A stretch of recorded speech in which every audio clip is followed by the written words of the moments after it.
কিছু আছে তা তারা সেখানে উঠায় রাখছে। বিশাল জায়গা, দেখতে অন্তত 4 দিন লাগে পুরা এলাকা দেখতে।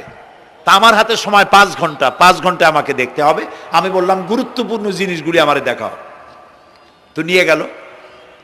এই আপনাদের মাঠটা যত বড়, এরকম একটা বড় পুকুর, সেই পুকুরের মাঝখানে আছে একটা ওয়াল, আর ঠিক মাঝখানে আছে একটা মঞ্চ, আর 10,000 লোক বসতে পারে এরকম একটা গ্যালারি।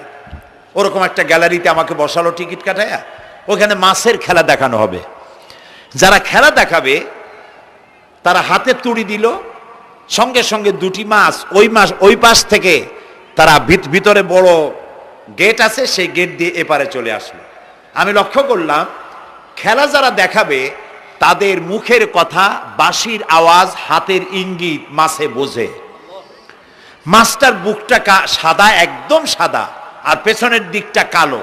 যখন উঁচু হয় তখন মনে হয় কোনো সৌদি প্রিন্স হবে। কালো কাপড় গায়ে দেয় সাদা জামার উপরে,